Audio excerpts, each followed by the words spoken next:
My name is Tyler Fornes, and I am one of the co-hosts of the Good, the Bad, and the Hungy AEW podcast here on the Voice of Wrestling Podcasting Network.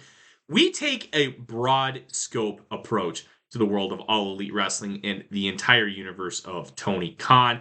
We talk about the big matches, the big stars, the promos, the storylines, and we also look at it from a big picture perspective. How are things going to change over the course of the next 10 years with AEW still in the picture? How are companies like WWE going to adapt and adjust to AEW? Are they going to be a similar way like they did with WCW in the late 1990s? Will there be a counterpunch? We talk about all of that and more on The Good, the Bad, and the Hungy every week on the Voices of Wrestling Network. This podcast is a member of the Voices of Wrestling Podcasting Network. Visit voicesofwrestling.com to hear the rest of our great podcasts, as well as show reviews, columns, opinions, and updates across the world of wrestling. Competition starting to get thick, it's the click, so I hope you work your A game. Amen, no rain from the track when we unite and spit. This is an A game, better bring your A game.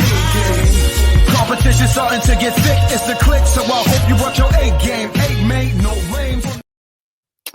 Hey, now it's the Mike and JD show, and I'm your host, Mike Gilbert. And this week, JD is out once again. JD unfortunately had a death in the family, so thoughts and prayers go out to the Oliva family. He is out of state right now, so I decided to bring in my cousin Joe. How you doing, Joe? Definitely fed pilled, apparently. Like, yeah. Which way am I pointing? Yeah, definitely fed pilled. Yeah, doing pretty well, man. Football sucked this weekend, but wrestling was fun. So yeah, sad day in America. I think the two football teams that unless you're inside like Missouri and inside like Eastern Pennsylvania, you wanted neither one of the teams that won today to win. And unfortunately for the country and for football fans worldwide, they both won, the Eagles and the Chiefs. The worst possible outcome. So now I'm just going to be rooting for gambling. Yeah. I told my wife that I wanted Moses to send the 10 plagues of Egypt to the Super Bowl. And she was like, we went to church today. Believe it or not, my pastor at church today, he actually, at the end of his opening prayer for the sermon, actually prayed for the Eagles. And I almost quit the congregation immediately. I almost just walked. I was like, nope, can't do it. Yeah, this is that wrong. Would have been fair. Can't do it. But we stayed because he's a good pastor. Oh, well, at least he's got that going for him. He's got to change up on those football teams, though. Well, so it's weird. Like in Hawaii, it's kind of like when I used to live in Las Vegas back before the Raiders got there. It's almost like neutral territory. So you get football fans, like they just kind of pick random teams. The 49ers were like the main team here in Hawaii because they had Jesse Sapolu, and there's a lot of migration between Hawaii and San Francisco. So the 49ers were really big here. In fact, just down the road, there's the 49er Grill from my house. So they're real popular here, but our cable system here is Spectrum out of LA. So we get the Rams games locally now. So there's a lot of 49ers fans, Rams fans, Raiders fans. There's Cowboy fans freaking everywhere. And then all of a sudden there's Eagles fans. It's so weird, but it's kind of a unique place to be. It's really a lot like Las Vegas back in the day. Well, in Las Vegas now, let's not pretend like there's nothing but Raiders fans in Las Vegas still. I mean, that's still very much a neutral city. Yeah, the Raiders are pretty new to the territory. Yeah. And honestly in LA too. Yeah. Like they are Rams fans and Chargers fans when it's like super convenient. But they could go either way. The only two teams that matter in the city of LA are the Dodgers and the Lakers. Nothing else matters in that city. Yeah. But hey, this is not a football and baseball show. What's going on in wrestling today, Mike? Well, this is the Mike and JD show. We can essentially just talk about whatever the hell we want to talk about. That's fair. Yeah, like we can get weird. UFOs are a good topic. JFK files about to get released. Martin Luther King Jr. files getting released. So are the Robert F. Kennedy Jr. files. We got all kinds of stuff coming down the pike. So we can I fully expect those to be released and nothing but redacted information. It'll all be blacked out. yeah, yeah. That's typically what happens, and then they go in Yeah. front of Congress. And it's like, how could you even read this? It's just like a paper with 6 words on it in black Yeah. lines. Yeah, and especially like the JFK stuff, it's been what, 64 years now, 62 years? Like, Yeah. come on, just get it over with. So apparently there's still like CIA assets out there that kind of fumbled the whole thing, and they don't want to embarrass those people, and they're still alive. So they're like in their 80s and 90s right now. And some of them, they don't want their identities revealed because they were assets on the ground in Mexico City when Lee Harvey Oswald was there doing his shenanigans literally weeks before he supposedly assassinated the president. So I'm looking forward to when those files come out. Maybe I'll do a witching hour. I haven't done one of those in a long time. Yeah. Do research on like the real stuff that's happening when those files get released, like the stuff that they're distracting you from. That way you can talk about both. Yeah, definitely. All right, guys. Hey, if you're in the chat, thank you for being here. I greatly appreciate it. If you are watching on the Mike and JD Show Network or on the Voices of Wrestling Network, no matter which one, please give us a thumbs up. Make sure you're a subscriber to the channel and throw down a comment. Send the algorithm a note that this is the place to be. This is a happening spot. And I will get to your chats. I'll get to your chats no matter what, but if you wanted to just give me money, I'll take it. Like, you can send a super chat at any point, but even if you don't, I'll probably still get to your chats. So we do got to start the show off on a somber note. And Joe, are you aware of who Colonel DeBeers is? Have you ever heard of Colonel DeBeers? Was he the one with the diamonds? Not De Beers diamonds. No, nothing like that. No. All right, so Colonel DeBeers passed away, unfortunately, at the age of 80. So I got an obituary here. I'm going to read and then just talk a little bit about the life and times of Colonel DeBeers. Edward Wiskoski, known to fans as Colonel DeBeers, passes away at the age of 80. He was from St. Joseph, Missouri, so your neck of the woods there. And his athletic journey began at Central High School in St. Joseph, where he excelled in football and track. He continued at Northwest Missouri State University, earning all Missouri Intercollegiate Athletic Association honors. He had aspirations to play in NFL, but that didn't work out. He went to professional wrestling. He trained under Harley Race and Lord Littlebrook. He debuted in 1972 as Easy Ed Wiskoski. Good. I think that's a Polish name, a good Polish name. There you go. He quickly became a top heel in various regional promotions, capturing titles in Central States, NWA, Pacific Northwest, with his tag team partner, Playboy Buddy Rose, and then NWA World Tag Team Championship in the San Francisco territory. Then in 1985, he introduced the character that would define his career, Colonel DeBeers, a former South African military officer.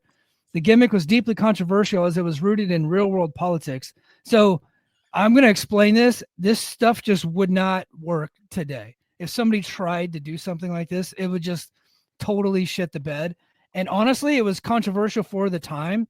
But it was because at 1985, we're far removed from like the 60s and the 50s, whenever you had like traveling Nazis wrestling, right? So so this was about as bad as it could get. The gimmick was deeply controversial as it was rooted in real-world politics, specifically the apartheid system of racial segregation and white and minority rule in South Africa. At the time, apartheid was a major global issue with widespread protests and economic sanctions and increasingly political pressure to dismantle the system. DeBeers was presented as an unapologetic supporter of apartheid, using racially charged rhetoric to generate immense heat from audiences. His persona was intended to reflect the arrogance and oppression of South Africa's ruling government at the time, which was widely condemned by the international community. His most infamous storylines played up his character's racial bias, most notably when he refused to wrestle black opponents, which was like, I couldn't even imagine that in like today, but like 1985, that's still pretty freaking bad. Yeah, pretty fresh. Yeah, like what. Wrestling was wild in the 80s, let's just say that. The character drew significant backlash, particularly as apartheid protests grew in the U.S. and other countries. While wrestling villains often pushed social boundaries, DeBeers' gimmick stood out because it was based on real-world oppression rather than a fictionalized or exaggerated evil. This made the character particularly incendiary. Some promotions hesitated to feature him, prominently due to sensitivity of the subject matter. I saw him notably, I believe it was in the AWA. I saw his stuff there. It ended up evolving, and he kind of dropped some of the racial overtones a little bit later because obviously it was like just way too controversial. But he was a liked guy in the business despite all of that. He was he was a good worker, not like, you know, one of the great workers, but he was good, well trained, professional. He just happened to have like this apartheid gimmick, but he was not like in real life an apartheid supporter. It'd be kind of like watching, you know, the Inglourious Bastards movie and then judging one of those guys who's playing a Nazi in that movie as like that's what they are in real life, when in fact they're just acting. That's the way people treated him in real life. But in pro wrestling, real life often overlaps with fiction, and a lot of times people treat you as your character, and so you just can't do that stuff anymore. But again, the 80s were freaking wild. But yeah, he was around a long time, held a lot of championships. NWA United States Heavyweight Championship from San Francisco, like I said, World Tag Team Championships with Buddy Rose, NWA Pacific Northwest Heavyweight Championship. So he's real big in Oregon. In fact, I think that's where he retired out of. Yeah, he actually retired out of there, and he ended up having a wrestling school. He retired in 2005 and then co-founded a wrestling school in Portland, Oregon, where he trained aspiring wrestlers and passed down his knowledge of the business. In 2004, he was honored by the Cauliflower Alley alongside longtime tag team partner Buddy Rose. So there you go. That is Colonel DeBeers. Rest in peace to the Colonel, man. Crazy gimmick. That shit just wouldn't fly today. Absolutely not. And it's crazy to think that stuff got away back in the 80s. Like, absolutely could not happen today. I can understand. And there was an indie wrestler. Remember the unapologetic liberal or something like that? The progressive liberal? We interviewed him. Yeah, during the 2016 run. That was and that guy got threats. Yeah, it was bad. So we interviewed the progressive liberal Daniel Richards, because he was he would come out in like kind of a Hawaiian style shirt with Hillary's face all over it. Yeah. And he was wrestling in like West Virginia. Yeah. like the deep South. Yeah. And we interviewed him. He's like, yeah, man, I'm getting a lot of heat. Yeah. I would assume you were. Yeah.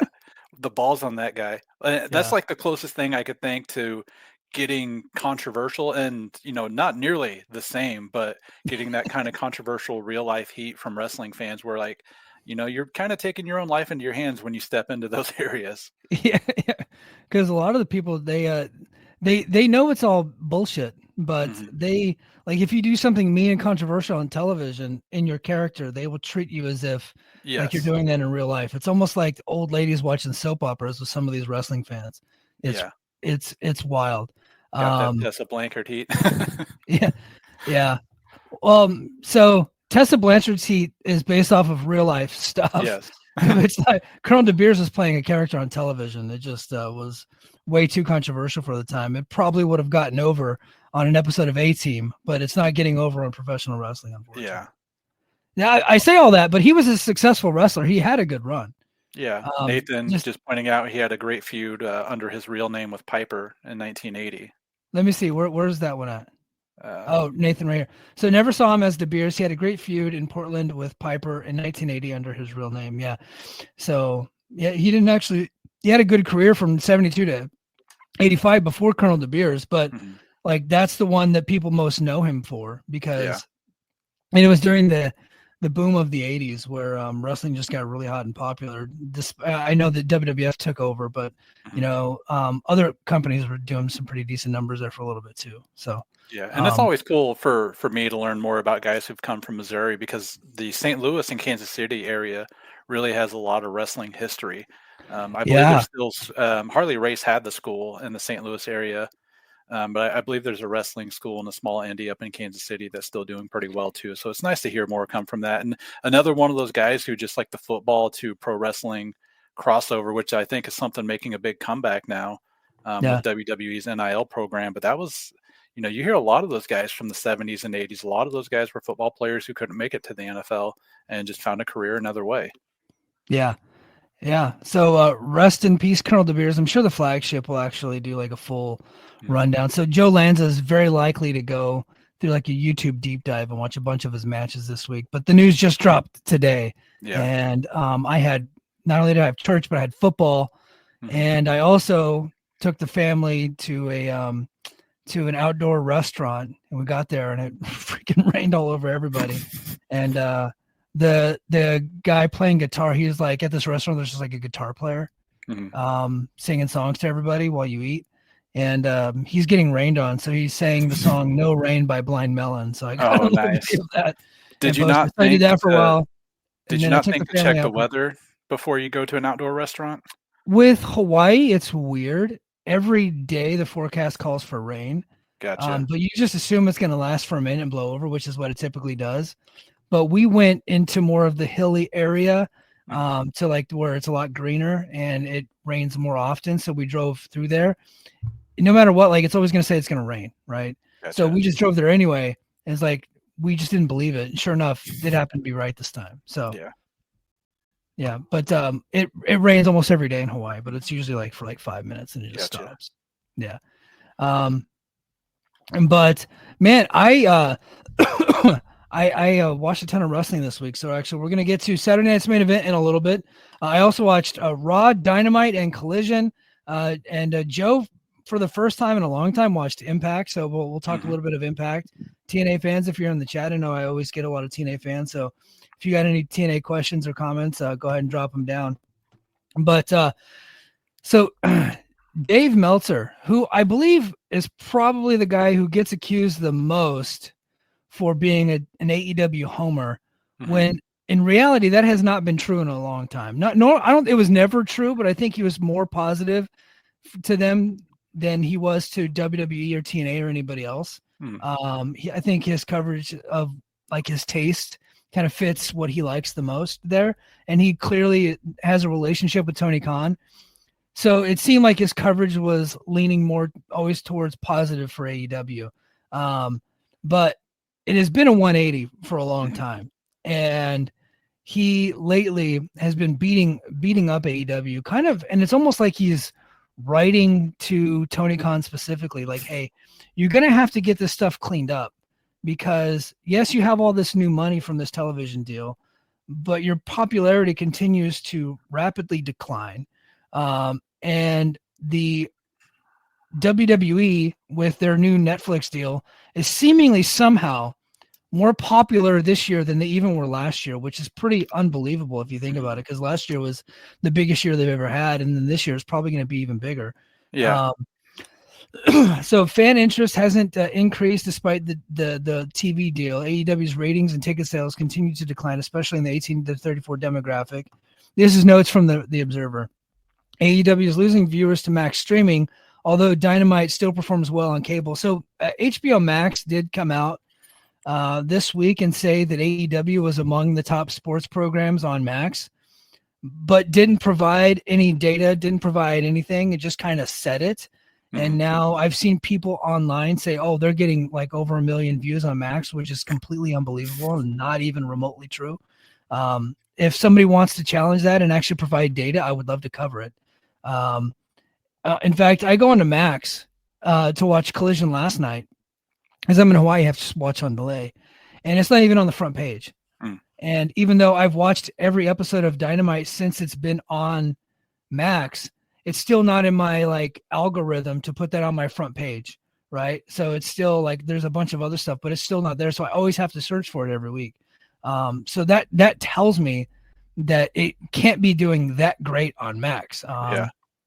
So, it's one of those things like where, when I was in high school and I would run in a race and finish in 5th, but there was like 5 people running, I'm still finishing top 5.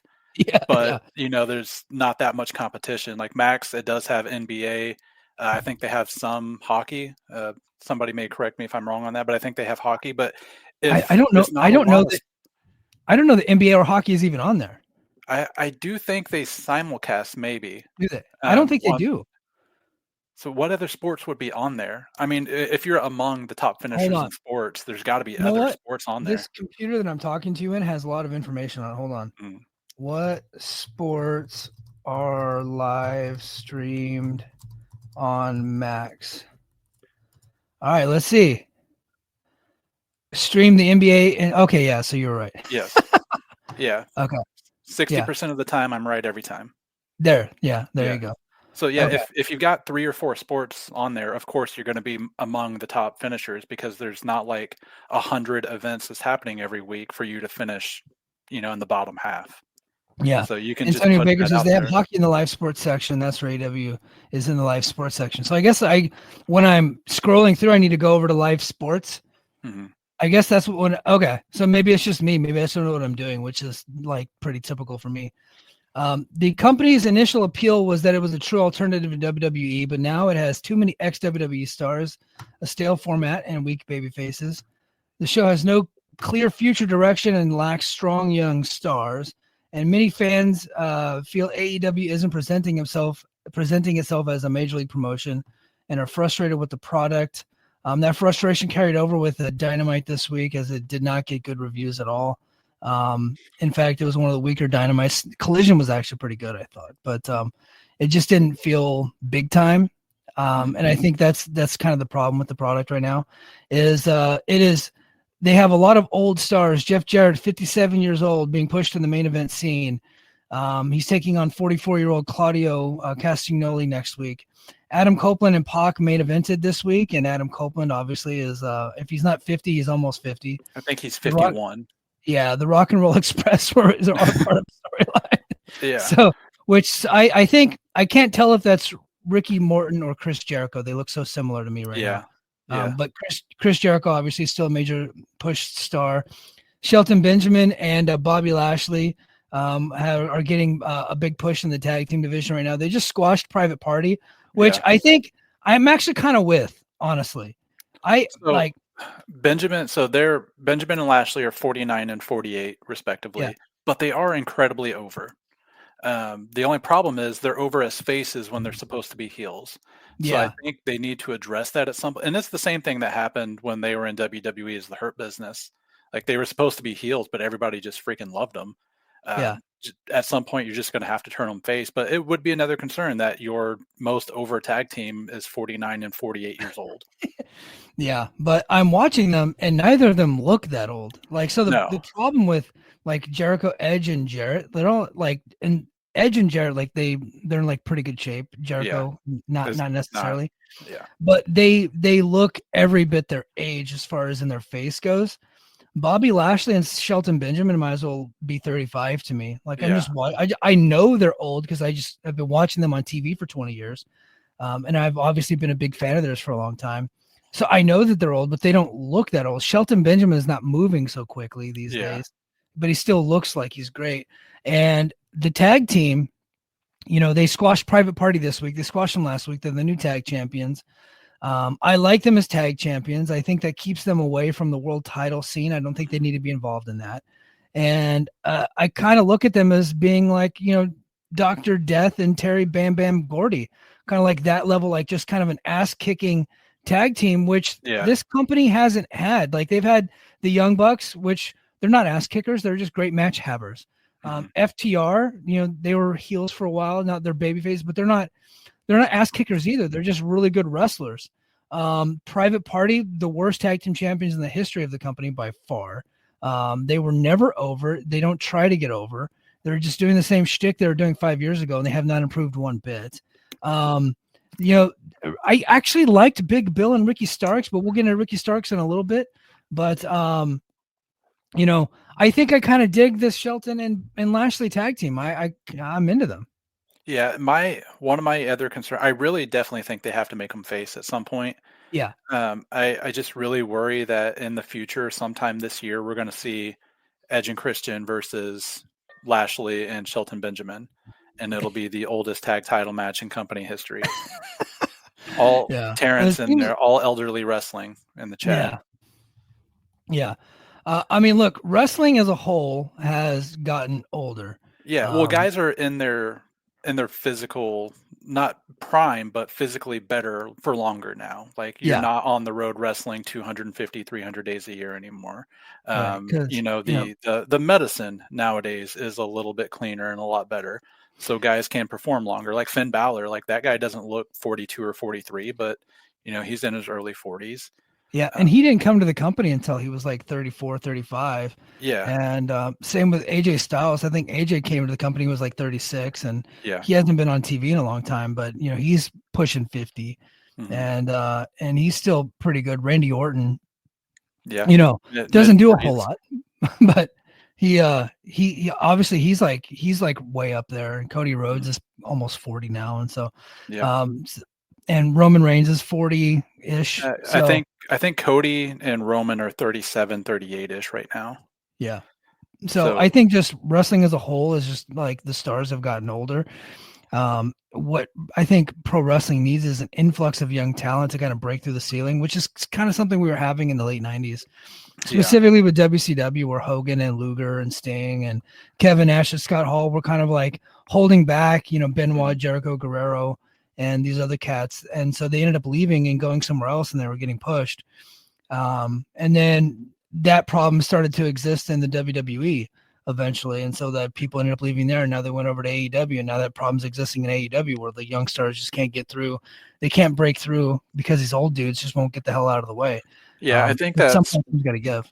That's one of the bigger things that Nick Khan has been doing in WWE was getting away from signing all the mid 30s, late 30s indie wrestlers and pushing more for the NIL stuff, because now you've got Braun Breaker, mid 20s, Oba Femi waiting in the wings, mid 20s. You've got Tiffany Stratton, mid 20s. Rhea Ripley's still only like 28 and is the most over female in all of wrestling.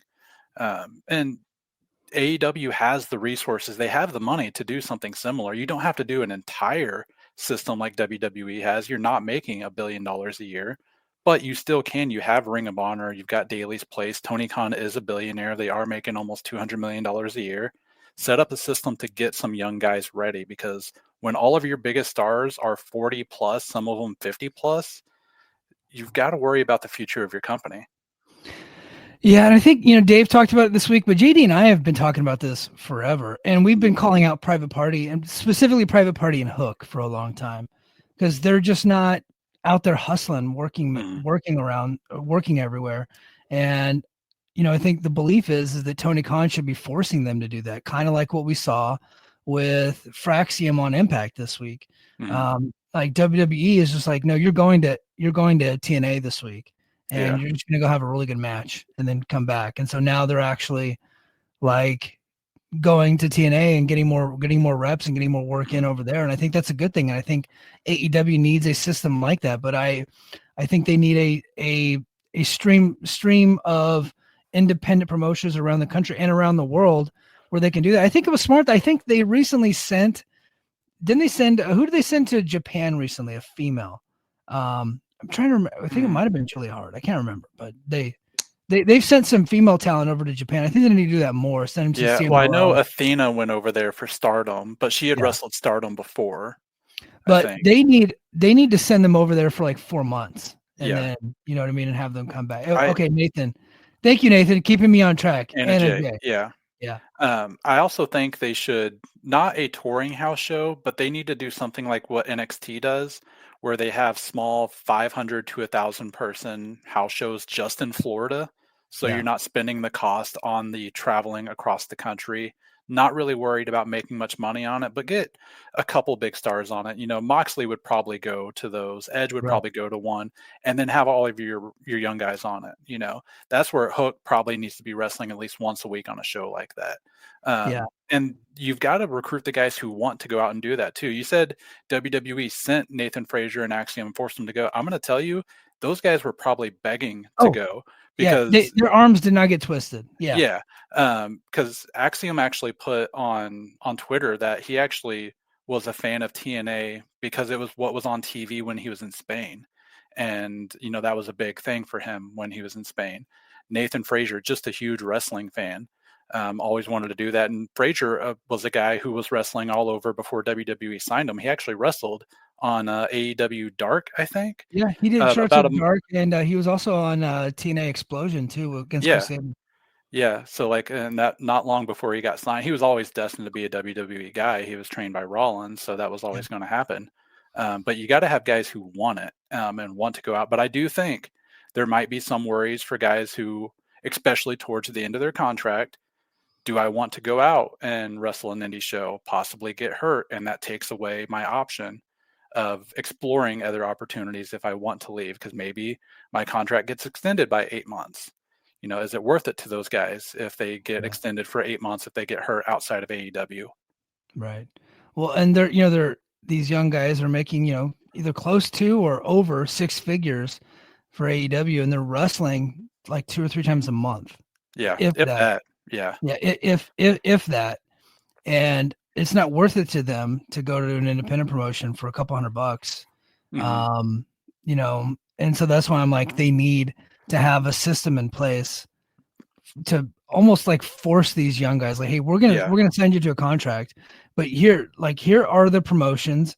These are the ones you're gonna work, and like you don't get to go over there. And so one of the problems with Tony when he was working with Impact before, because we thought this was gonna happen with Impact, they sent Private Party to Impact before, mm-hmm. but then the edict was Private Party can't lose, right? So they're in the ring with Eric Young and Joe Doring, but Private Party can't lose. So they had to put a third tag team in, right? Because he's not willing to let his guys, because he thinks so little of Impact, mm-hmm. and he probably thinks so little of these independent promotions. You got to get rid of that ideology. Yeah. If you want them to not lose, then it's never going to work. They have to be able to lose matches, right? I'm not saying they have to get buried, but you have to be willing to let your guys lose when they're going around to these other promotions. Because if not, like, it's just never going to work. Which is why, this NXT WWE or TNA thing is working, because TNA guys go to NXT and they lose. NXT guys go over to TNA and they lose, and vice versa. And when, it's like more equal level stars, they're having the matches and they're losing in a storyline way, with shenanigans and things like that. So that's why it's working. So you got to get rid of the, hey, I can't let my guys lose type of stuff. Yeah. You have to be willing to let them eat shit a little bit. So if you're going to send Private Party, they should build a House of Glory and go wrestle whoever the fuck. And you don't need to worry about what the outcome is, because no one's watching anyway, right? Yeah. Just worry about the outcomes on your program. Don't worry about what they're doing outside.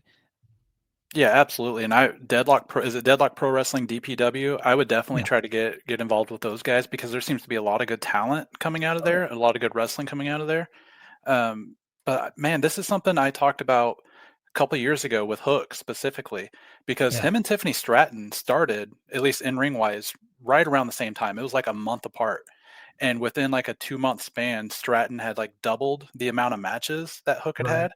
And I'd pointed it out. I was like, hey, look, Hook is still doing 4 or 5 moves. It's 3 suplexes and his chokehold, and you've got Tiffany Stratton busting out all these kinds of things. And everybody said, well, all their matches are pre-worked out. They're all routines that they plan ahead and then go out and perform. That's fine. The match still comes off great. Like, if I'm watching a movie, it doesn't take away from the fact that they rehearsed it to me. I know what I'm watching. But Stratton was wrestling 3 or 4 times a week. Hook was wrestling 1 or 2 times a week, and then even bumped down from that. Yeah, and I think he was wrestling 1 or 2 times a month, really. Yeah, and he's not much of a different performer now than he was 2-3 years ago whenever he got started. They've got to figure something out.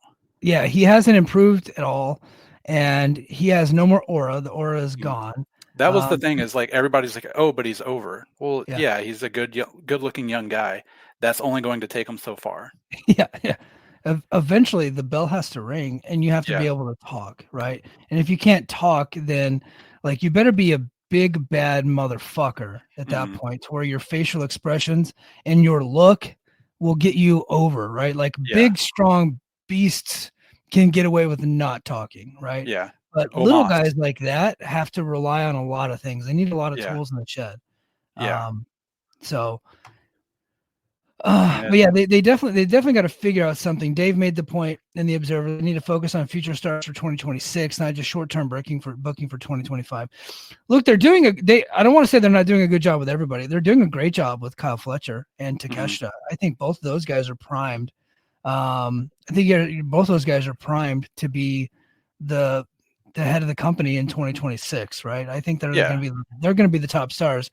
I do worry that some of these guys in their 50s are still going to be lingering around till then, and they're going to be the top stars in the company with dwindling crowds. And that's one of the things that, kind of sucks. They're losing a perception war. They're losing it completely to WWE, but right now TNA is kind of perceived as a company that has more energy and more momentum. Nobody's saying that they're number 2. Nobody worthy of respect. Yeah. Nobody worthy of respect is even remotely hinting at them being number 2. But if you watched Genesis and you watched this week's Impact, and then you also watched Dynamite and Collision, the wrestlers in AEW are much better. Like, they just have more talent, and like they're the higher level of talent. But you can't tell me that Genesis and Impact didn't have more energy. Yeah. The crowd was way more into those shows than Dynamite and Collision this week. It's not even a difference. In fact, if you were just like a person flipping through the channels and you had those two shows like side by side, you would probably think, and if you just didn't know any better, you would probably think that the company that TNA was probably a bigger deal, just because it seemed like the crowd was way more into it, despite the fact they have the lesser talent. Yeah, absolutely. And it goes back to like what really launched the possibility of TNA was the original All In, the first All In, and the executives were there. AEW, not the original TNA. Sorry. The original AEW, the launch of AEW. And the executives who are all TV executives all there, just seeing Bullet Club shirts everywhere, right? And even though that was New Japan, it was the show in America with most, Ring of Honor talent, some New Japan talent. And Tony Khan was able to say, hey, like, look, this stuff outside of WWE is cool. It's hot right now. And that's what helped launch AEW. That's what helped launch Dynamite and get them on TNT as opposed to Access TV or Discovery or whatever channels else were out there. AEW's just, and I think Dave said it plenty of times, they're just not cool right now. Yeah. They're not fun. They'll always will have great matches. You can every week find at least one match from AEW that will be 4-star or above, something that you'll always enjoy if you enjoy in-ring work. But it's not stuff that's just fun that you're excited to watch every week, And that's something that WWE is doing very well right now. Their crowds are energetic. They just have characters that people are bought into. They have characters that people want to see win, people that they want to see lose. I'm not sure AEW's had that in a long time, like somebody that they're actually cheering to win or somebody they're actually cheering to lose for the right reasons. Yeah. I'm sure there's a lot of people who want Jon Moxley to lose right now, but it's not because like he's coming off as a great heel, Right. Yeah. So I think their pay-per-views have that. Always be money. Yeah. Their pay-per-views have like the people are invested in the pay-per-views. Nobody's really invested in their weekly television right now. And it's a shame because I think for the most part, the shows are always really good. I thought Dynamite started off hot with the Kenny Omega Will Ospreay segment. Mm-hmm. Of course, the cameras missed the dives that happened, the moonsaults. One was off the scaffolding and one was off like a balcony of some sort. And of course, the cameras missed it. But then, they eventually got back to it. But that was like a hot opening. And then you got Shelton and Bobby Lashley winning the tag titles over Private Party, whom I have just not been happy with. So I was like, okay, we're on to something. And then the show just completely takes a nosedive. It just falls off a cliff the last hour or so. And that's kind of been, almost routine lately. So it's tough. I didn't catch the ratings, but I assume they were fine because nobody's going crazy, right? Like the TV ratings? Yeah. I think they were like 665, somewhere around 650, 655, and give or take like give or take like 5% of what they normally do, right? Yeah, right around what they normally do. They did this week lose both the demo and the total viewers to NXT. Yeah, and that because normally NXT gets them on the total viewers, but not the demo. So with the it's hard to compare the two because NXT is on CW. So I get it's more widely broadcast, but it is a much smaller station. CW shows normally get 300,000 to 400,000, and NXT doesn't have the Sheldon boost. It doesn't have the Sheldon rub, getting them 900,000 in the first quarter hour. Big Bang Theory is a good show, but I just could not imagine continuing to watch those reruns. It's good, but it's not that good. It's comfort backround TV for millions of people. I guess so. If you look, I did for years when Seinfeld. I think Seinfeld was on TBS for a long time. I used to watch just random episodes of Seinfeld. Yeah. So if you look at Dynamite ratings every week, I would say 9 times out of 10, the largest quarter hour will be the first, and there will always be a drop off. And then the second largest will usually be somewhere around the middle. Yeah. But 9 times out of 10, it's going to be the first quarter hour from the Big Bang Theory. That lead in always helps them out. Yeah. NXT doesn't have that.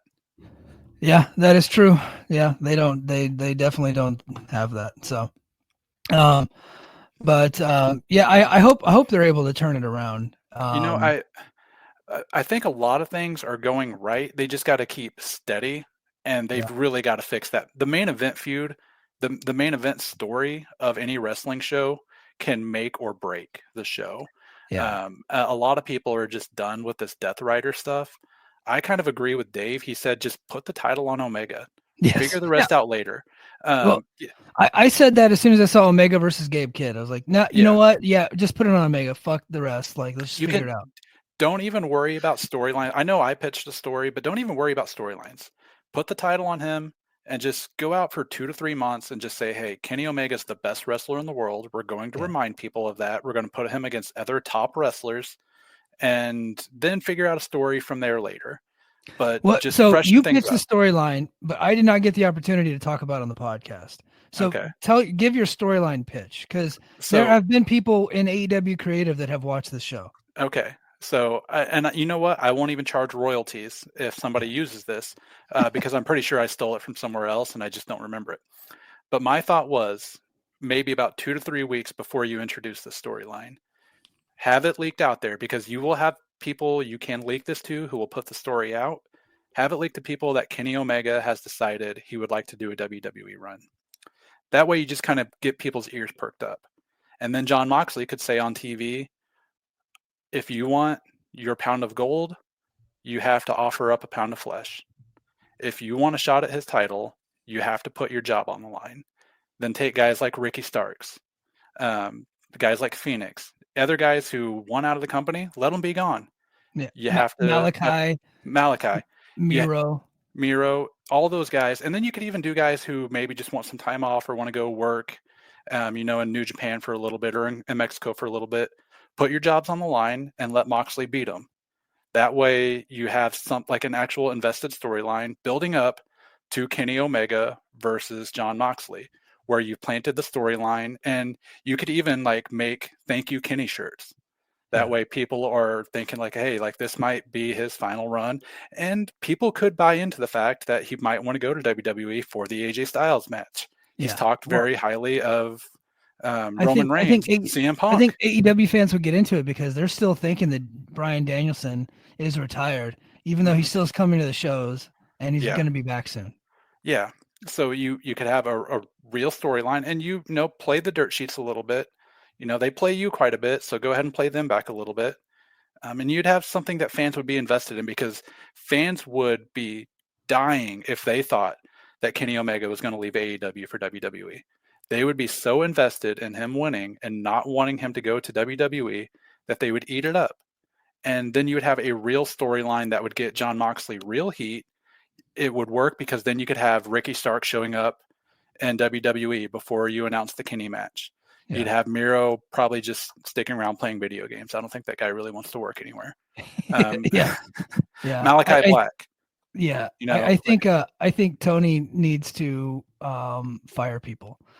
Just holding on to talent, and it's so weird because WWE, a lot of their evil deeds have been playing out in public. Right now, it almost seems like WWE has the moral high ground, especially with the way that they brought in Penta, because Penta was kind of on ice for a little bit, and they brought him in, and now he's like this big star. They're really showcasing him like he's this big main event talent, and we'll see where it leads. I don't think that the momentum is going to stick around for too long, although I'm a huge Penta fan, and I hope it does.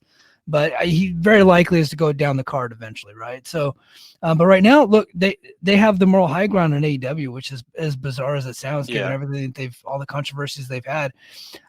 It's him holding on to Ricky Starks, Phoenix, and Miro is doing him no favors at this point, and that's part of the perception war that he's losing. He's losing the moral high ground to an evil company. Yeah. And so I think that if he does this and then lets those guys go, and then you don't have Phoenix on Twitter posting a picture of him in a straitjacket. Yeah. You know, and they've stripped all of his merch money too. They're no longer selling his merch on the website. So now he's just sitting at home, still getting paid a lot of money to sit at home. Best job in the world. Yeah. Absolute best job in the world. Right. Which I'm like thankful. Like I wish I could have that job. Absolutely. Ricky Starks, by the way, he's going around doing indies. He was at House of Glory last night, and a big fuck TK chant broke out while he was there. It has been reported. It was reported a long time ago, I think, by Sean Ross Sapp or something. But it's the story just resurfaced that Ricky Starks has asked for his AEW release, but Tony Khan turned him down. He's not been used on TV. So he's essentially being frozen out after expressing his desire to leave. Starks and Big Bill were supposed to split as a tag team with Starks turning babyface, but AEW never followed through. Tony Khan's approach: if someone isn't happy with creative and isn't a top star, he just simply stops using them and stops talking to them too, by the way, which is not cool. Which is another thing that's been a big issue in AEW is just the lack of communication with guys. Yeah. They just like start ghosting people, whether it's their contracts coming up and they just stop talking to them, don't give them a heads up on anything, or they have no creative for them and they just don't communicate that with them or try to work with them on something else. Yeah. Guantanamo Bay is absolutely hilarious. So there was one about Triple H. I can't remember. There was a good one about Triple H too. Yeah. There's another situation kind of rearing its ugly head, and we're going to tread lightly on this one. But Britt Baker, we're not going to get into some of the more personal stuff, but so she's currently not being used in AEW. Wade Keller was speculating earlier this week on his podcast that he speculated that she might not ever come back, but he never reported that she wasn't ever coming back. And I think that's the difference. Aggregators are stupid, or they're purposely and willfully being ignorant and trying to manipulate the situation. So it got out there. Aggregator after aggregator, dipshit after dipshit was reporting that Wade Keller said that she's not coming back, which is not true. He never said that, but it's definitely true that she's not being used right now for whatever reason. Dave reported that issues with other women in the locker room related to MJF-Alicia Atout situation months ago, which we talked about here. We don't need to relitigate that. But her future remains uncertain. Mercedes Moné is now, so Baker was the face of the division, but Mercedes Moné is essentially, got brought in and has taken over as the face of the company. And then, of course, Conan went on his podcast and accused her of cheating on Adam Cole, but Britt Baker has since said, no, that's not true. I don't know why anybody would report that anyway. It's like, that has nothing to do with anything. Even if she did, even if it were true, like, why would you even talk about it in public? It's kind of a dumb thing to say. Conan, however, not taking any heat for it. Unfortunately, my buddy, friend of the show, been on the podcast several times, Ibu, said something similar to that effect without outright reporting it, but kind of insinuated that. Now he's taking all the heat. And the reason why that is because Ibu actually cares and feels bad, so people feel like they can dogpile him. But only cowards jump in dog piles, right?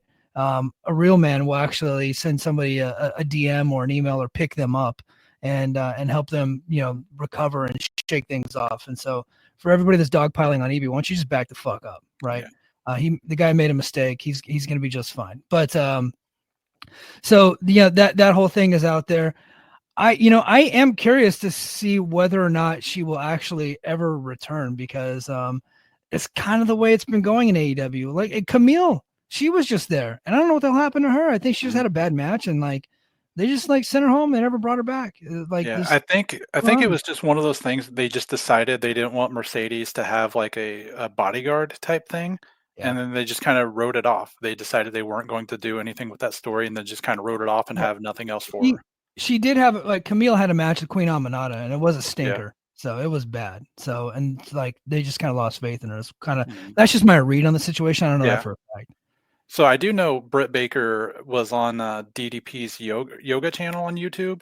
Okay. Or whatever he does. And I guess they talked a little bit or quite a bit about WWE on there. I didn't watch the full video, so I'm not going to say what was said, but I know there was WWE chatter. Yeah. And it wasn't long after that more talk started coming out about her not wanting to be there, maybe wanting to jump ship. I think Sean Ross Sapp may have reported she has around a year and a half left on her deal. So wherever she wants to be, she's probably going to be with AEW for the next year and a half, because he's not going to release her. Maybe she can go find Jungle Boy and punch him in the face, see if that works. It worked for one guy, so why not try it again? Yeah. Well, I mean, it didn't work for Andrade. He slapped. Yeah. He slapped. Right. So you can't punch Guevara. him. Yeah, you gotta choke him a little. That's what CM Punk said. He didn't hit him; he just choked him a little. Right. So. And then you got to threaten Tony Khan's life while he's sitting in you a position. You gotta make him fear for his life. Yeah. And not knock over any computer monitors. I don't know how those monitors didn't get knocked over, but yeah, I think WWE takes Britt Baker in a heartbeat if she ever comes available. I absolutely think they would. She would. I don't know if she would go straight to NXT, but she's somebody who, at least on TV, carries herself well. She speaks confidently, and she has a good look. I think they could do a lot with that. She's a big star. Yeah. I personally am not a fan of what she does in the ring. I think I've maybe seen 2 good Britt Baker matches, but I also fully acknowledge that she's a star, right? Yeah. And if she comes out today on AEW, she's getting one of the biggest reactions of the night, regardless of who else is on the show. She's a big star. So I think WWE would take her in a heartbeat, and I think it'd be foolish of them to send her to NXT first. I think she would have to be like main roster bound. Yeah. Yeah. I mean, they could use her. They need more depth on the main roster.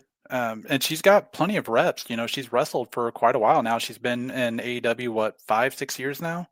Oh, since day one. She was the first ever female signing of the company. Yeah, and she's somebody I could absolutely see. I think she lives down there in Florida. She'd probably be training with Natty and TJ quite a bit, getting extra reps in. I think the only concern they would have with WWE is how much of her practice does she want to give up? Because, you know, she is still like I think full-time, maybe just part-time practicing dentist. And if she wants to continue that might kind of, you know, hamper how much interest they would have in her. But if she's willing to scale that back a bit, they would absolutely love everything else about her. Yeah. Caesar in the chat. I know that Ibu said a lot of things. Ibu's my friend, and I'm not going to take this time to dogpile on him. He is going to have a statement coming out soon, and so he will defend himself. I was just talking about that situation with Conan specifically. I know he said other stuff, and I'm not going to talk about it here because he's going to talk about it tomorrow. But I don't. If you're my friend, I got your back, unless I can't have your back whatsoever, right? So unless like it's so egregious that I just can't. But he knows what he did was wrong, and some of the things he said was wrong, and he's going to address it himself. So you're not going to find me out there dogpiling one of my friends. I'm just not going to do it. The guy has been on my show twice here, and then he also came on one of my TNA podcasts, and he didn't have to do that, right? I'm like small potatoes compared to the numbers he's bringing over. So I'm always going to appreciate that, and we've had some good conversations in the past. So if those of you want to come here to hear somebody like beat up on him, I don't do that shit. Not to my friends. That stuff don't work for me. So if you guys want that, there's other podcasts that are going to go do that. Some other sanctimonious jagoffs are going to be out there being holier than thou, and try to dogpile the guy, kick him when he's down, put their foot on his neck. I'm not doing that. I don't do that stuff. So, I mean, I'll do it to Vince McMahon, but he's a billionaire. Yeah. Well, I'm not going to do that to other podcasters. That's just not how I roll. Yeah. One thing that, Transferring Heat points out, she has a good relationship with Chelsea Green, who also has a good relationship with Triple H. But another thing to keep in mind, Britt Baker went to plenty of NXT shows. She was dating Adam Cole the entire time he was in NXT. Did she do the Mae Young Classic when that was going around? I don't think she did the Mae Young. Okay. I know there was a lot of stuff that the big spot in War Games with Adam Cole. With the drop into the ladder, into the tables, and they got her on camera, the reaction, and a lot of people were kind of up in arms about that. When she signed with AEW, you would have thought that she would have been someone that WWE would have signed, but I take it the reason why they didn't is because she didn't want to give up her dental practice, right? I mean, because she kind of has like what they like at the time what they were looking for, right? Yeah. But her ring skills weren't up there, but she was a lot better than people they were signing at the time. Yeah, but when you sign to NXT, it's a 40-50 hour a week job, Yeah. You're going to be in classes, you're in promo classes, you're watching old matches, you're doing in-ring work. And she just, she didn't want to have that kind of schedule. And more power to her, she wanted to have a healthy relationship with the career that she first had in mind and this new love of wrestling that she had found. So I totally don't fault her for that. But she's been in that NXT locker room. I'm sure she has relationships there. Oh, yeah. Transferring Heat says, according to her, that was the reason. Nathan worked. She said she worked dark matches during the Mae Young Classic. Okay. That makes sense. So yeah, I think there's a connection there. So yeah, if the WWE Vault starts releasing one or two of those dark matches, that will get people up in arms. I kind of hope they do that. Just for the fit. All right. So I watched a lot of wrestling this week. Far more wrestling than I ever intended to watch. I watched obviously Genesis. I already did a podcast about that. I watched Raw this week, and I meant to do a podcast on Patreon. I had done 2 in a row. I was going to do the third one, but I just couldn't get to it. The schedule just wouldn't allow it. So I ended up not doing a Raw reaction show this week. But I watched Raw, and then Wednesday I watched Dynamite. Thursday I watched Impact because I have the TNA podcast. So I'm never going to miss Impact, right? And then Saturday I watched Saturday Night's Main Event. And then I just continued to have the TV to myself. So I actually watched Collision. So let's go ahead and talk about Saturday Night's Main Event, man. You know what? That's an easy watch. Like, especially if you have the cock, you put it on and it's like, maybe 90 minutes, because they cut out the commercials, like maybe 95 minutes, 2 hours if you watch live. But if you have the commercial free, like I do, it's a really easy watch. I thought the matches were like good. I thought the main event was great. I've never really watched a Yeet match that I thought was like, this is a great match, but I thought him and Gunther ruled. I thought that was as a really singles good match at least. And if you were to watch Saturday Night's Main Event side by side with Collision, and Collision's there at Daly's place, it's freezing outside. There's only 3,000 people.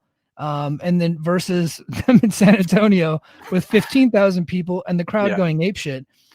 One is completely hot in a priority watch, and the other one is just kind of like, you must really like wrestling if you're watching it. Yeah. So what did you think of Saturday Night's Main Event? So I thought it was a fun show. Like I said, there was nothing bad on it. I know some people I had seen were kind of upset that Kevin Owens took the Sweet Chin music. They're like, well, that's a way to build up a guy right before a title match, which I get. But I will say to that, if you've listened to Kevin Owens talk at any point in the last few years, he begs Shawn Michaels for a match every single year at WrestleMania. He said every year around February or March, he hits Shawn Michaels up. And Shawn Michaels always has an excuse. He says he's pretty sure HBK scheduled a surgery one year specifically to blow him off. So I wouldn't doubt if the Sweet Chin music wasn't Kevin Owens' idea. I could be wrong on that, but that's something I could see him coming up with. He probably wanted to take it. But aside from that, the show was just fun. There was nothing great, but nothing bad. I do think on these Saturday Night's Main Events, they need to have something important happen. Because if you're a WWE fan and you skip the show, you're not missing anything. Like, nothing is going to happen that'll set up Raw or SmackDown or the Royal Rumble. They did the contract signing, but even again, there was nothing storyline wise that would change from Saturday Night's Main Event. I probably would have had Sheamus take the Intercontinental title. I completely agree. Yeah, just to say, like, hey, like, there is a reason you should go out of your way to watch this show live, because something might happen. They did have Chelsea Green win the United States title on the first one. That was the end of the tournament. I probably would have had the women's Intercontinental one end on this one. There was still a couple weeks, but I probably would have scheduled it to line up that way. But you got to have something important happen for people to still go out of their way to watch this show. Gunther versus Jay was very good. I really enjoyed just about everything on this show. I thought Jesse was better this time than the last time. He, sounded a little bit better. with Jesse, I'm glad you brought him up. I have always loved Jesse the Body Ventura. When he was a kid, when I was a kid, he was my favorite commentator. Mm-hmm. Not his WCW stuff, but his WWF stuff specifically. I just thought was great. Big fan of Predator and The Running Man, as any man should be. Those movies are awesome. Conspiracy Theory with Jesse Ventura on True TV. I used to watch that. I loved that show, and I wish it would come back. I've read 2 of his books, and so I just happen to be a big fan of him. Not only like in professional wrestling, but just like personally. I'm just a big fan of Jesse, right? Yeah. He's crazy, but that's kind of like, he's interesting, right? He's a Navy SEAL, so I respect that about him. I just got a lot of respect for the guy. But he hadn't been on wrestling doing like anything like full time in 35, almost 40 years. So he comes back, and he was like for the first Saturday Night's Main Event, he was a little charged up, kind of missed some of his lines. And on commentary, it took him a while to get settled in, but he got settled in. It felt like this week he was way more prepared, and he knew more of what was going on. Although he did miss some stuff, I think he's going to continue to miss some stuff. The guy's in his 70s, and he's Jesse Ventura, right? So we got to give him like some slack there. He doesn't have to be an expert on everything. But I thought he was great on the show, and I love the way that they're using him. Just do the intro with Tessitore. Halfway through, do another one there at the Oakland position, and then commentate one match. I think that's the perfect use of Jesse the Body Ventura in 2025. Yeah, so a funny Jesse Ventura kind of Ventura story. So when you lived across the street from me and I was a young kid, remember I used to go steal either the Undertaker tape or WrestleMania 13, specifically because Undertaker won the title on WrestleMania 13. And I remember going to ask for WrestleMania 13 one time, and you told me, you've seen this thing too many damn times. Here, go educate yourself. And you handed me a Jesse Ventura videotape. That was my introduction to Jesse Ventura. I thought it was funny all night. Pat McAfee kept calling him Mr. Body. I don't know if you caught that. He kept calling him Mr. Body. So I thought that was great. But yeah, I thought he was good. I thought they had a bit more chemistry because that was the first time he had worked with those guys, in the first one. So yeah, I think he'll get better. I thought him really pumping up Sheamus and how the referee didn't see Breaker's foot get on the ropes, so he should have still counted the 3.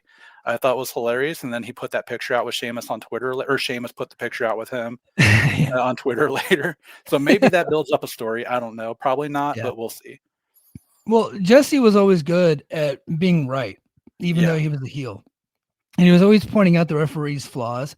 And he was always the one that was right on Hogan, because Hogan in his matches would always cheat.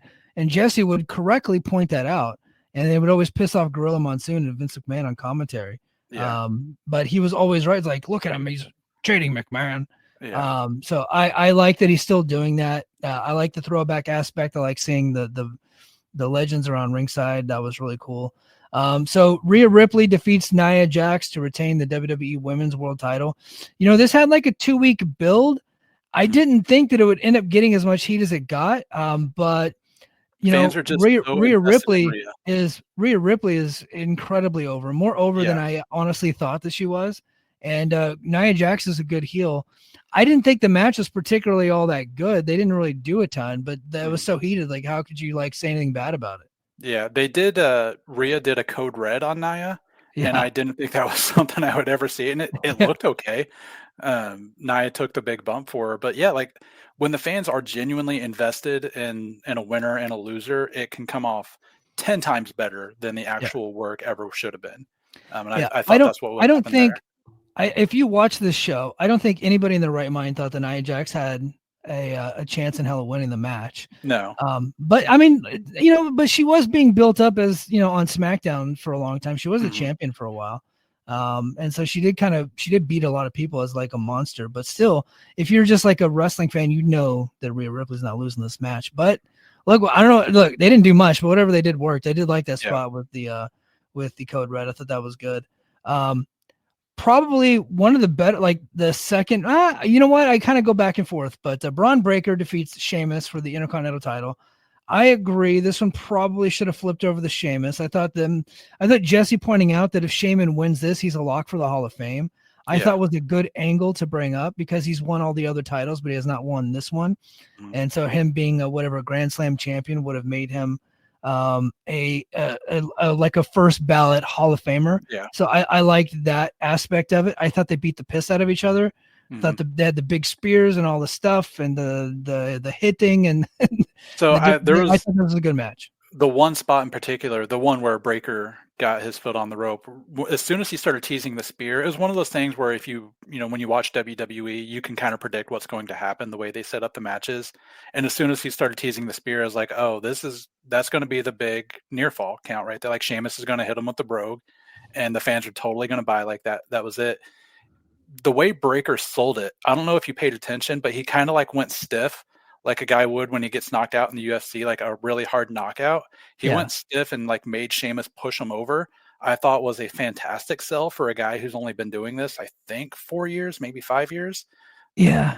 And I think probably within a couple of years we're looking at like Braun Breaker as world heavyweight champion, right? Like absolutely. him and Fatu, and Fatu's been around a while, but him and Yeah. Fatu and Obafemi and Yeah. Trick Williams is going to get there. I think Trick is really going to be something.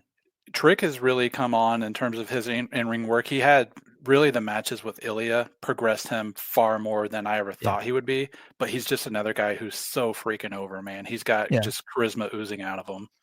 Yeah. So I thought the match was really fun. But I like those types of matches.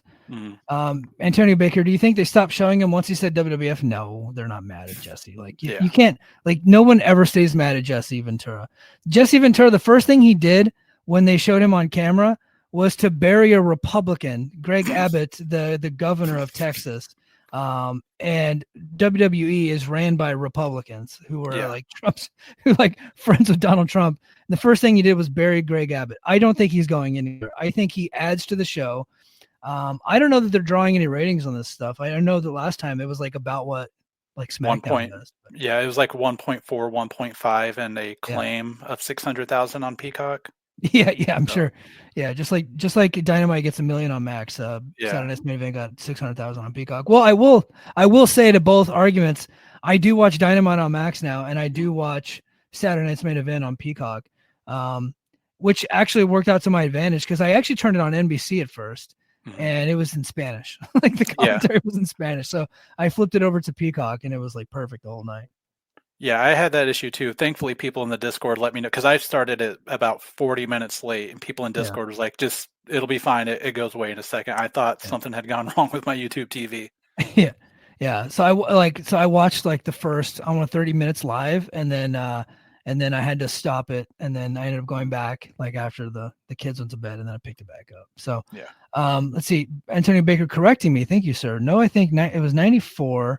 Or 93 when he's last worked regular. He did so that's when he stopped WCW in 1994.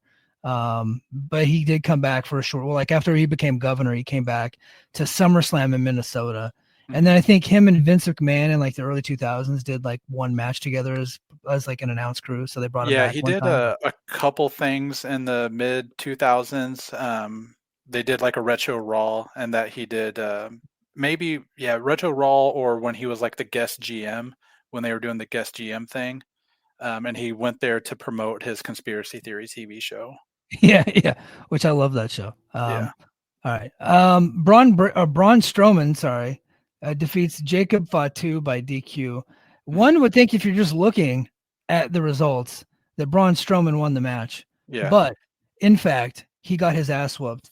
And I actually got into, so I looked at that and I was like, are they writing off Braun Strowman again? I know they're putting over Jacob Fatu, and that's very clear. And I think that he is going to be the guy like down the road. Like they're setting him up for like a big push, right? Yeah. He's already actually getting a big push, but I think they're setting him up for like a big match with one of their top stars, right?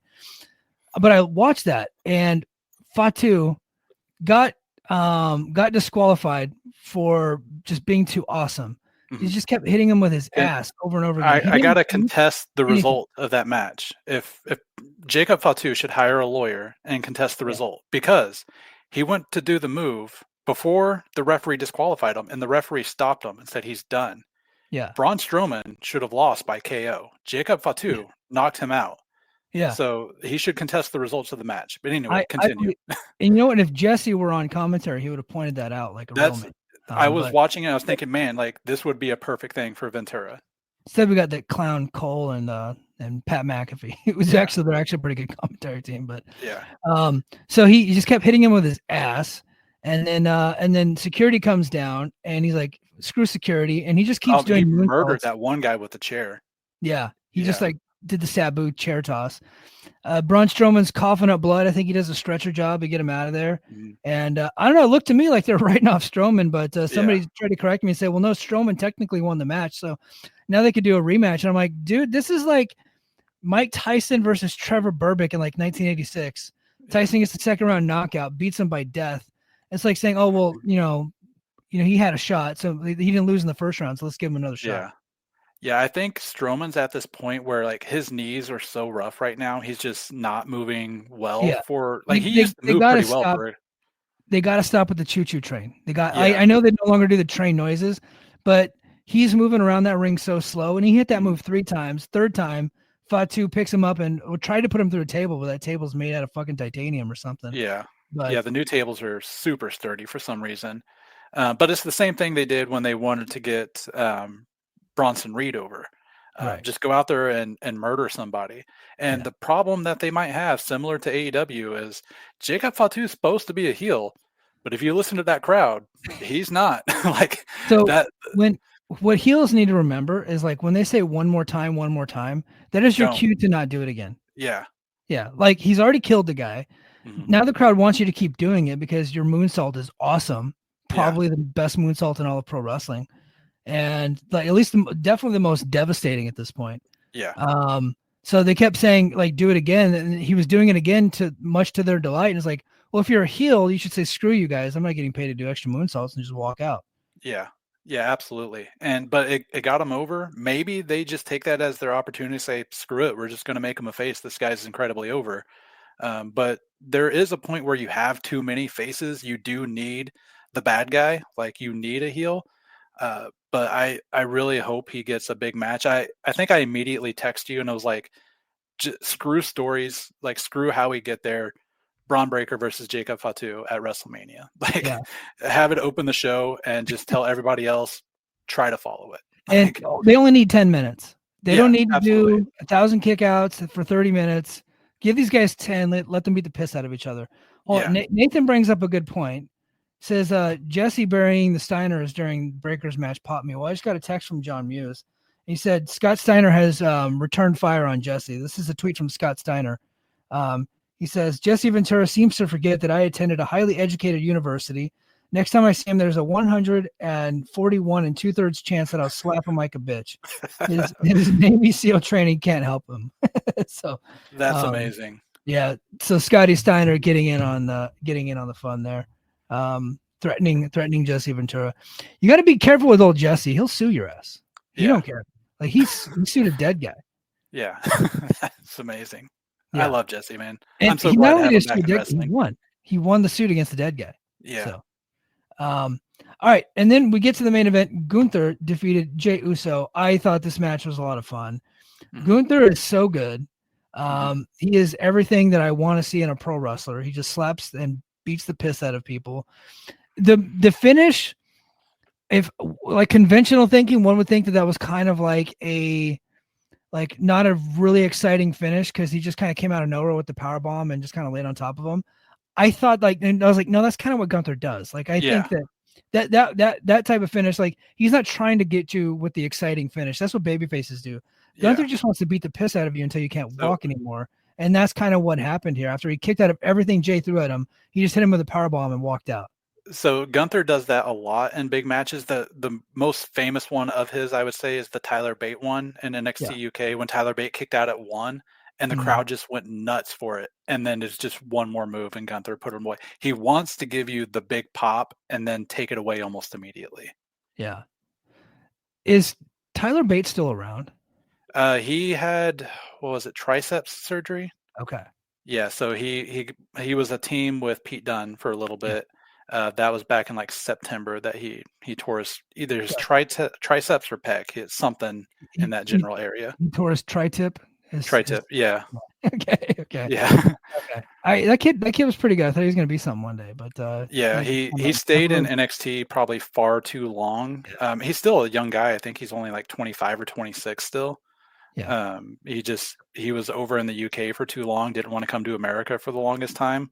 I think he's the guy that if he comes back as a heel with Pete Dunne, they can really help the tag division. But he was a good babyface in the NXT UK tournament.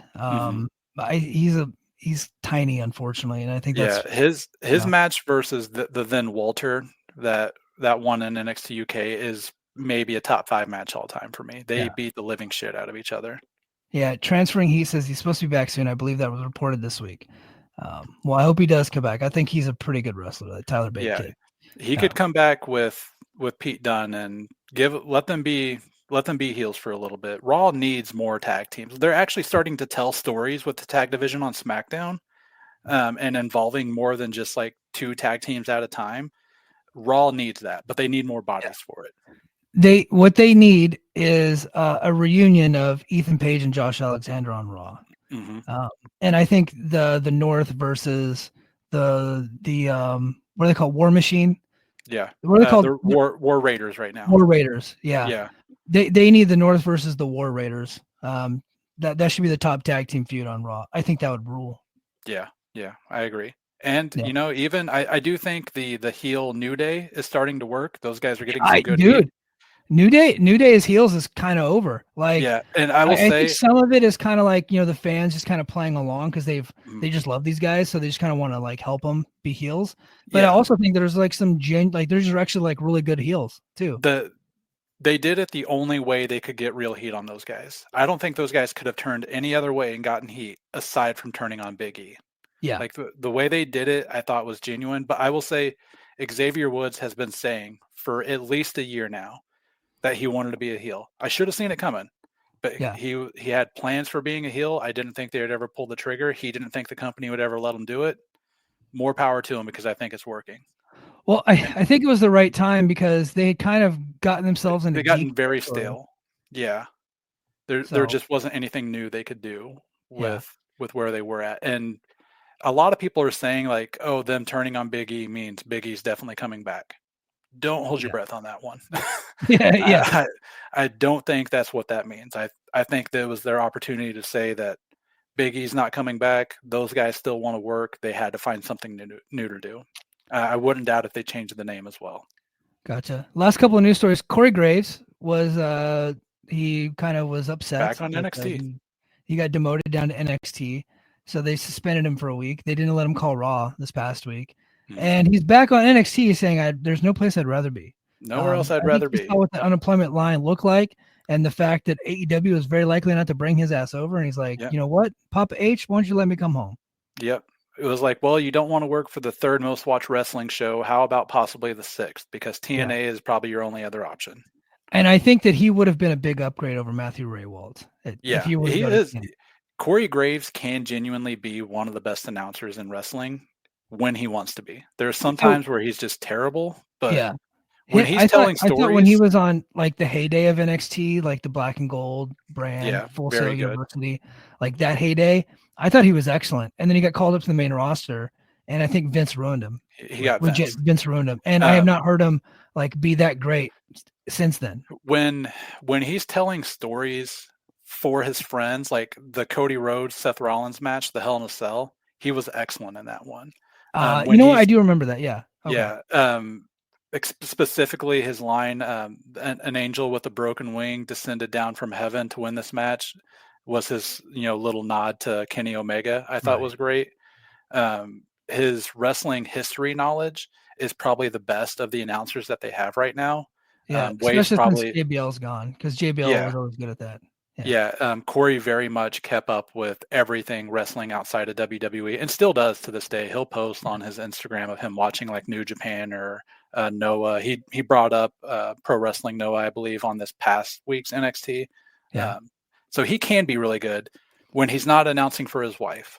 And he's admitted that, he sees what like when Booker talks about Roxanne, he's like, man, this is what fans must feel like when I'm announcing for my wife or something like that. So he's self-aware in that point, at least. Speaking of Noah, Omos, he's gone. I hate that. Just giving the title to Daga. Hate that so much. Yeah. What? Like, so I think like my initial thought is that is a WWE call. But I don't think they would care one way or the other if Omos got pinned to Noah. No. Yeah. So I think Noah just wants to bring him back and keep him strong. So they're just like, okay, well, we're just going to give the title to Daga, completely shitting on their own titles. Yeah. Noah can be kind of a mess at times. And so I think that sucks. I think Omos should have stayed there for 6 months. He's coming back too soon. He was incredibly over there. Yeah. Like just seeing the guy all over, not even just in Noah, he was all over Japan. And I'd seen like streamers would stop him on the street. Everybody wanted to take a picture with him. The guy is just incredible in terms of like what he is as a public relations guy. Yeah. He handles media very well. I think they're probably bringing him back to do a Rumble spot. I wouldn't be surprised to see him on something on WrestleMania. I don't know what it is. I wish he would have stayed there longer because he seemed to be doing pretty well and getting good work in. Yeah, like he's never gonna be like a great worker, but I thought that he just fit in Noah, and I thought the guys just kind of running into him and bouncing off of him was kind of a cool visual, and they made him feel like he was the biggest star in Japan, so he felt really important there. So I was like, why would you ruin that? Just stay. Like, I don't know whose call it is to make him leave, but I wonder. They got the belt off him, but gave it to Daga. I'm just like, yeah, I wonder if there's any. Wrestler, but it's like, what a waste. Yeah, I wonder if there's any worry of like visas with him staying in Japan. Mm-hmm. Yeah, I don't know how that works. When I was there, I was on military orders, so I got to stay 2 years. But I wonder if there's orders were over. That was part of the status of forces agreement. I had to like leave the country. Like immediately once my orders expired. But I was there on military orders, so it's a little bit different. But so I do wonder if there's maybe some concerns from WWE side about any visa getting messed up or just slowing down, because there's a lot of stuff going on with visas and immigration right now. So I wonder if that was some concern of like, let's just go ahead and get them back here and not have to worry about that. Right. But they have an in with that administration. So I think if they run into any issues, they can call up old Senator Rubio. Yeah. The new Secretary of State. Or I mean, they do have a WWE Hall of Famer.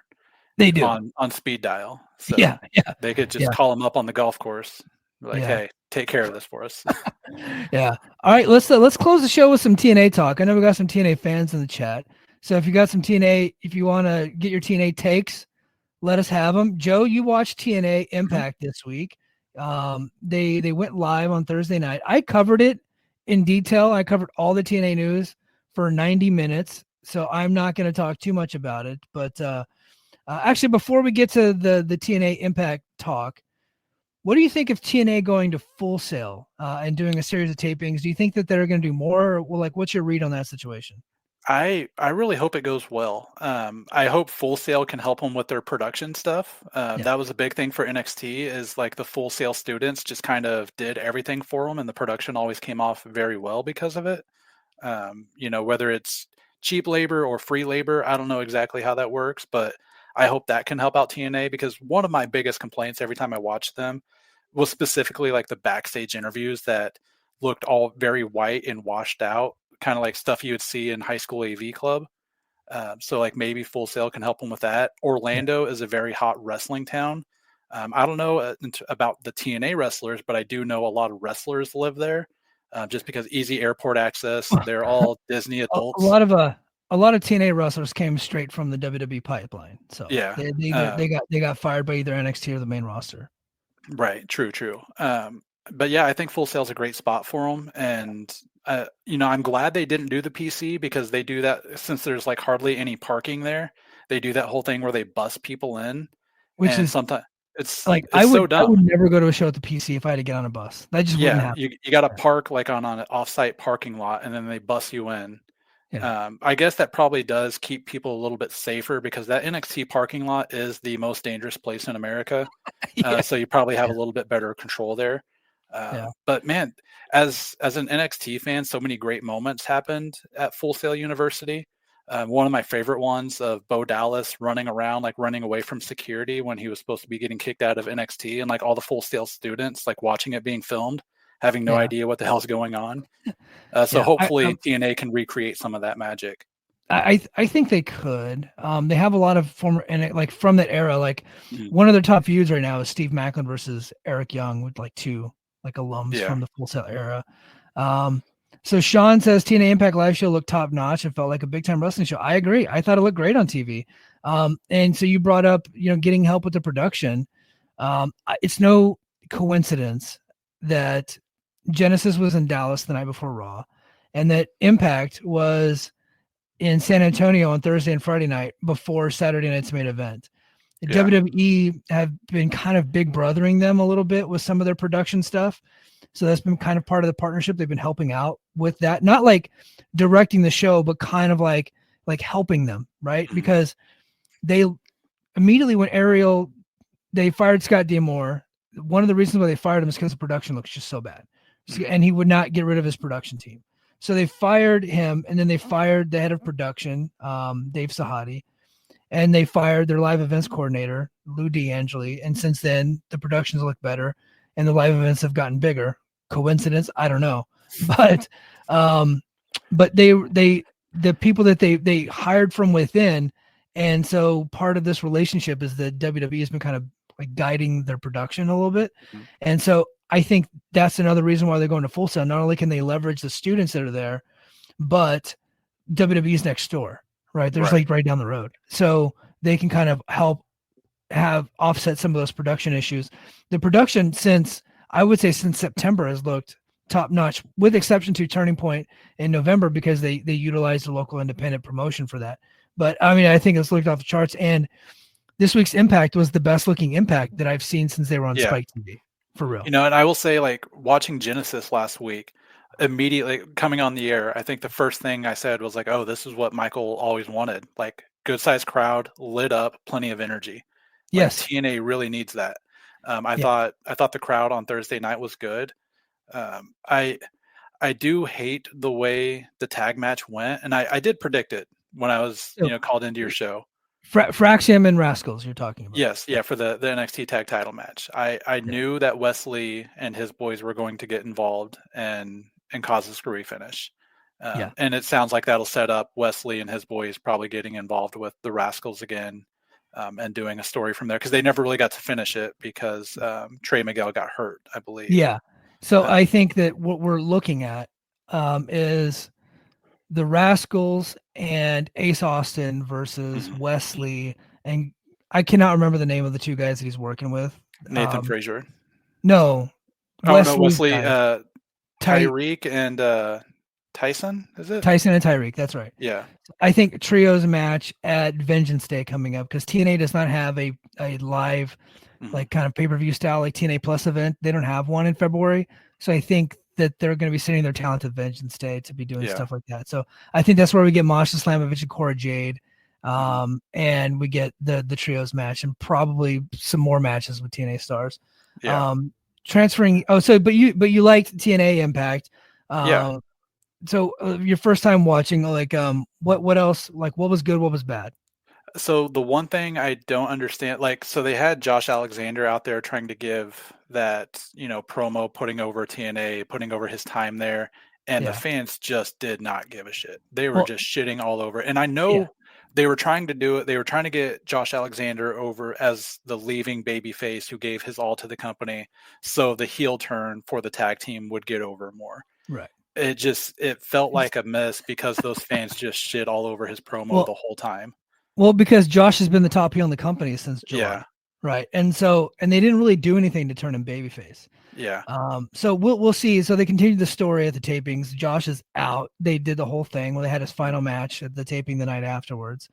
And like all the whole roster came out, carried him on the shoulders. I mean, look, he's one of the great wrestlers in TNA history. For sure. So but yeah, that totally didn't get over. What were your thoughts on SDL coming out as 23 and getting so if you don't know, so she got the digital media title in the divorce, because in storyline she was married to PCO. Yeah. So I remember texting you and like, oh, it's like Sami Callihan's definitely 23. Because like when they play the video, it does sound like his voice. Right. And I read online that the original plan was for him to be 23 and to turn on PCO. I don't know if that's true or not, but that is a rumor that I've been starting. Yeah. Sorry, my son just made a cameo. Okay. So time for me to go here in a minute. So that but it was Steph DeLander and Mance Warner out to literally no reaction. Whatsoever. I did hate how DeLander just came out and was like, "Yep, I'm 23 by the way." And I'm the digital media champion. I got it. Yeah. I did think her saying that she got it in the divorce, I thought was funny. Yeah. Like that's a great way to switch a title. Like, oh, like she won it in the divorce. That makes okay. Yeah. Yeah. She won it in the divorce. I was like, oh, you know what? She actually was kind of making a little bit of sense, because like I could see that happening. Like if you like win a Heisman Trophy and you get divorced, I think your wife could probably take it, right? So it makes sense. Absolutely. And Mance Warner's a real life boyfriend. Before we go, we got one more comment I'm going to get to from Transferring Heat, but Joe Hendry as the TNA champion, he defended the title against Matt Cardona. What did you think of the match, and what do you think of like just Cardona kind of coming in and being the challenger there? I love the fact that I got to spoil that for you. Yes. Like I really did think that you were watching live. I didn't think about the fact that you were probably still working. Yeah, well, I was actually off, but I was doing stuff with the family. Like it's like 3 p.m. when it comes on here. So yeah, because you've spoiled stuff for me plenty of times, so I'm happy I got to spoil that for you. I thought the match was fine. There was a spot in it I absolutely hated, and I don't get why they did it. So they had Cardona trying to take the title into the ring, and then Bradshaw came out and clotheslined Cardona, who dropped the title onto the ring. And then Hendry stared at Bradshaw while he walked away. And then Cardona got up, got the belt, and still hit Hendry with it. Yeah. So, like, Bradshaw's clothesline accomplished nothing. no, and then he just stared at Hendry. So, like, really nothing happened. Like, so, like, I don't understand that. Like, it didn't prevent Cardona from accomplishing his goal of hitting Joe Hendry with the belt at all. Right. So, I wish that would have been done better. It did feel very much like because Hendry is limited in ring. Yeah. He's just incredibly over. The crowd was into it. But, they felt like they wrestled very much a WWE match. It was fine. The crowd bought into it. The crowd loves Joe Hendry, and I think he's very over. But aside from that, like, it was fun. I just, that one spot really stuck out to me. Like, what the hell's going on here? Yeah. I agree. If you want more of my TNA takes, head to patreon.com/the Mike and JD show. I did 90 minutes on just TNA yesterday. Transferring heat, Zeta Steel did an interview. So Zeta Steel is WWE ID talent. Did an interview this week, was asked about working for TNA. She said she had just heard from Gail Kim, and she said seems possible. My question is, do you think WWE ID will benefit TNA? I do think it'll benefit TNA. I think Zeta Steel should come in. In fact, before she signed with WWE ID, I think I texted Joe, and Joe's like, you need to check out Zeta Steel, because I was going to do a podcast about indie talent that TNA should sign. So I looked into her, and she's a good young talent. I think she kind of checks a lot of the boxes. And so I thought, you bring her in, and then she signs with WWE ID. I think TNA is a perfect home for WWE ID talent. Mm-hmm. I do think eventually the novelty of them working together is going to wear off. But TNA right now is benefiting from WWE being cool and WWE telling their audience to go watch TNA and support TNA. Eventually that's going to wear off, and people are going to realize that it's more of a farm system for WWE, and that might end up hurting them in the long run. But short term, I'd say if you get a chance to work with Zeta Steel, I think, hell yeah, you bring her in. Mm-hmm. Yeah, I think she's one of the top unsigned women out there in terms of, like, she's not signed in wrestling on NXT, Raw, or SmackDown, Dynamite, or Collision, Ring of Honor. I think she's one of the top ones out there. I do think WWE will encourage their ID talent to work for TNA, because you get to see how do they work on a camera, how do they work in front of a live crowd. Mm-hmm. You have WWE people back there you can get reports from. How do they work in a locker room? Locker room, like how you mesh with the locker room is really important in an environment like that. So I absolutely could see that happening. And TNA needs more women on the roster. They need more young talent regardless, but right now, like women specifically, they just lost Jordan Grace. Mm-hmm. Masha Slamovich has no opponents. They have Tessa Blanchard, but they want to hold that one off for a while. So they ended up like spoiler, they had I'm not going to say who won, but they actually had a battle royal at the TV tapings, and the battle royal was a bunch of nobodies. So and nobody won it. So they're going to cycle through Masha's opponents relatively quick. So they need to add more so they can create some more intriguing matches, because the roster on that side is pretty thin.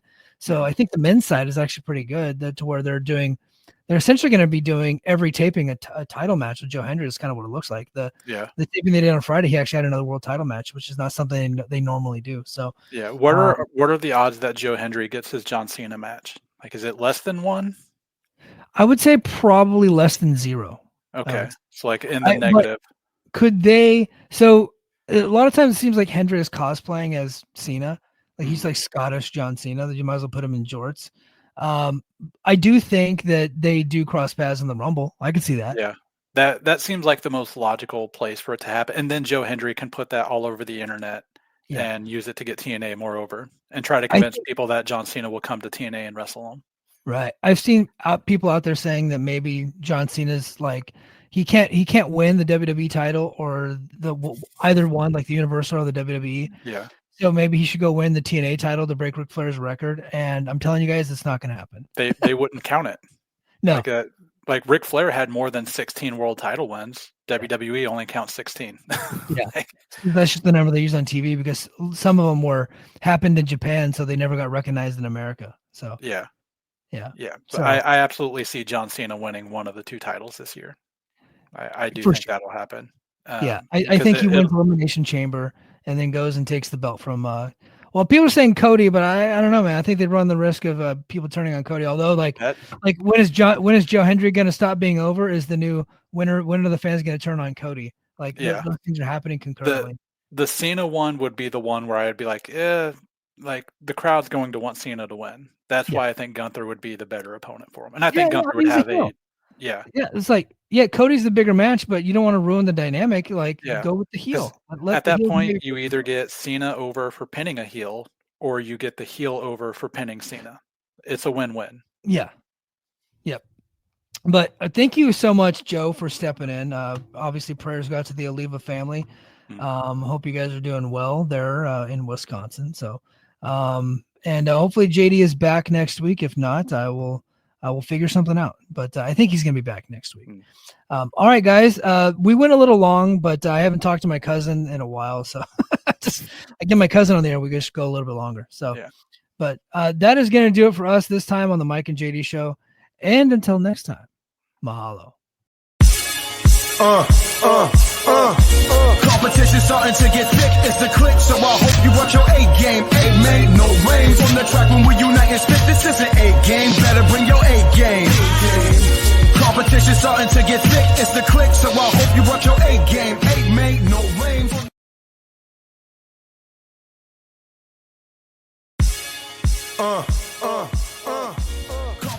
Hey now, it's Mike Gilbert, host of the Mike and JD Show, right here on the Voices of Wrestling Podcasting Network. Join JD by God Oliva and myself every Thursday night live on the Voices of Wrestling YouTube channel at 11:30 p.m. Eastern Standard Time as we stay up all night discussing all the hottest stories in professional wrestling. You can also check us out right here on the Voices of Wrestling podcasting feed, or you can subscribe to the Mike and JD Show feed. Now, enjoy the show.